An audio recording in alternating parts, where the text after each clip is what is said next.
He was lying in bed with headphones on, trying to fall asleep. It wasn't going very well, considering the music he played just barely covered the racket from outside his window. With each passing minute, he grew more annoyed with the chaotic weather. Until the power went out. He knew because his alarm clock flashed a couple of times and then went blank. He gave an annoyed sigh and sat up, turning on his phone flashlight and propping it up on his desk so the entire room lit up. He moved to grab his noise-cancelling headset when he heard a rap on his door. He paused and waited. After a repeat knock, he heard a small voice whisper his name outside the door, in the tone of voice that only belonged to one. Katsuki? He moved over to the door and opened it, revealing you, looking small with your blanket clutched tightly in your grasp. He looked out in the hallway to make sure no one else was around before pulling you inside. What the hell are you doing? If someone catches you, we'll get into detention, and I don't want to mop floors with some stupid extra. I know, I just... You stopped mid-sentence as thunder rumbled above and you flinched. Bakugo stood there for a second before pulling you over to his bed and sitting you down. Sit here and wait a second, he said, moving back to his dresser in the closet and opening drawers, searching quickly for that damn headset. Thunder could be heard again, and you flipped your blanket over your head, starting to visibly shake from fear. He found them and moved quickly over to the bed, sitting next to you and lifting the blanket off of your head. Your eyes were squeezed shut as he put the headset over your ears. You opened your eyes when you noticed the silence and turned to him. Noise cancelling, he mouthed. He pulled you close to him and laid you down so that you were facing him, and wrapped his arms around your waist. You're okay, baby.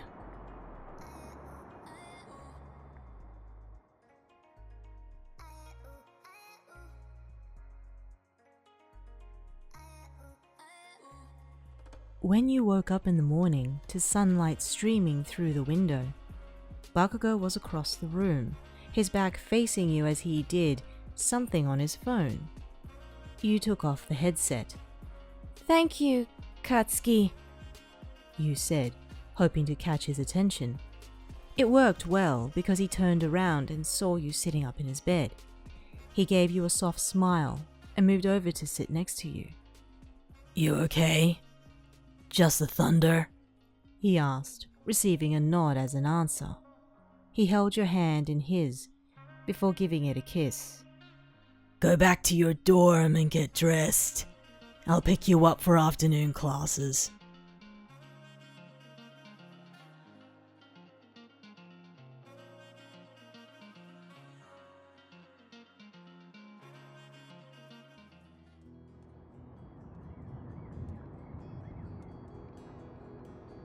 He noticed something was up when lightning struck outside the first time. The rain danced on the rooftop as the two of you were watching a movie in his dorm. You curled into his side. He felt you stiffen at the thunder that followed, if that was possible since you were already rigid when the rain started. You started shaking when the TV shut itself off, and the lights went out, indicating a power outage. "Ah!" you exclaimed, before clutching onto his arm and closing your eyes. It is only a power outage, he said, trying to comfort you, his blush thankfully not noticeable in the dim lighting. When you didn't respond, he reached under his bed and grabbed his flashlight, turning it on and pointing it at the wall. Hey, it's okay, he said before moving to hug you. You wrapped your arms around him and he hugged you back, allowing him to move your body closer to his and set you in between his legs. It will pass. What if it strikes me? Or starts a fire? It is statistically more likely to strike you in a cornfield than in a private school building. It's all right. He continued to soothe you until you ended up falling asleep, clutching him tightly. He gave a sigh of relief and rubbed your back as he laid down with a flushed face. Soon enough, he eventually did fall asleep as well.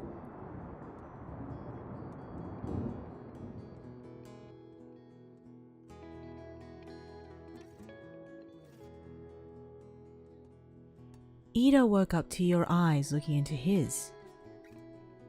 You were mumbling in your sleep a lot.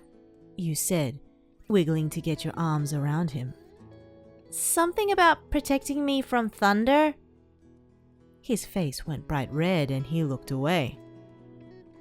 Good morning to you too. He moved to get up, but you held on to him. He gave you a surprised look. What?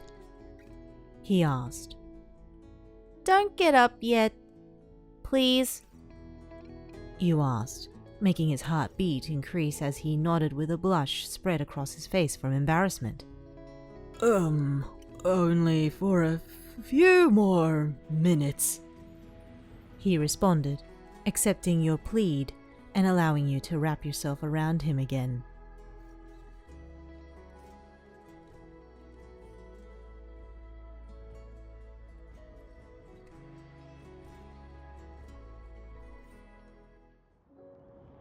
He was laying in bed with you after a date night, which normally followed up with a sleepover in one of your dorms.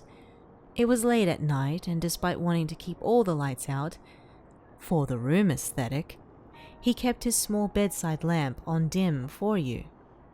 Fumi? You called, clutching his long sleeve a bit tighter in your grip. Are you still awake? Yes. What's the matter? I think thunder's gonna start.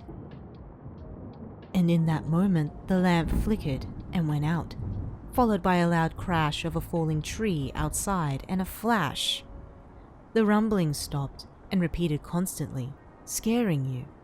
You buried your face into his chest. Hey, it's alright. It's just thunder.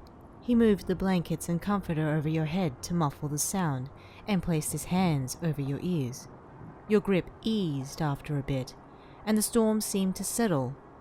Before he knew it, you were sound asleep, snoring quietly. When he assured himself that you were okay, he too gave in to his heavy eyelids and let them drop over his own eyes, allowing himself to succumb to the sleep he needed.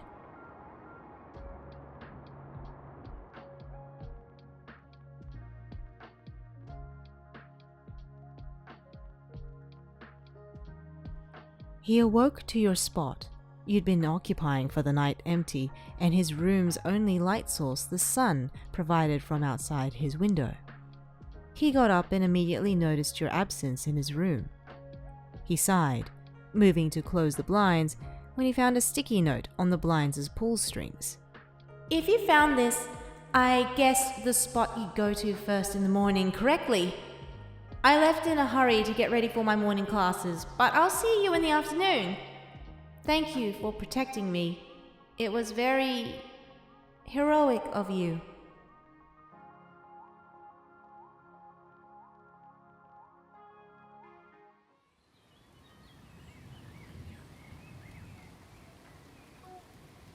He was coming home from his work when the rain started. It came down heavily, and since it began to pour, there weren't any cabs left for him to take. He'd have to walk a few miles. He began to pick up the pace, speed walking and wanting to get out of the rain as quickly as possible. He stopped at a payphone and pushed a coin in. He dialed your number and waited for you to pick up. Thunder started to roll around him, and he saw lightning in the distance. When you picked up, he began to speak. Hey, I'm gonna have to walk home because there aren't any available cabs left. Dabi? Your voice whispered from the other line. What is it? It's just loud outside. Shit. He forgot you hated storms. Before he could reassure you, the line went dead. Fuck. He muttered, stepping away and breaking into a run.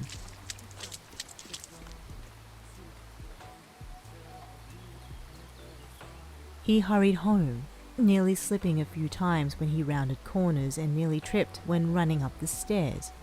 His hands moved quickly to unlock the door, and he stepped in, breathing hard. He swallowed dryly and took off his jacket and shoes, leaving them in a pile at the front door before locking it.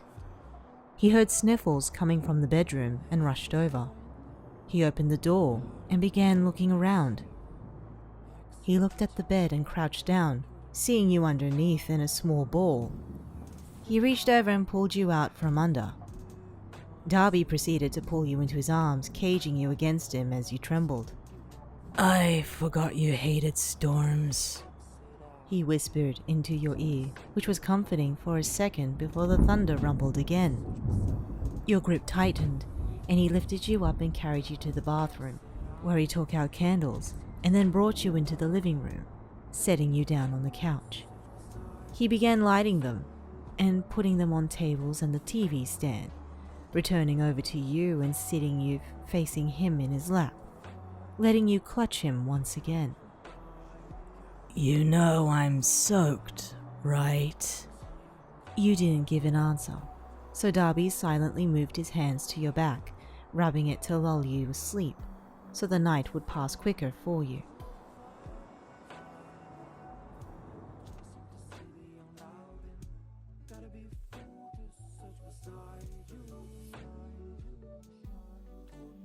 You woke up on the couch, the lights back on, and a commotion in the kitchen. You got up and walked over, finding Dabi in the kitchen. He looked up and handed you a plate. Morning. You set it down and hugged him. Thank you,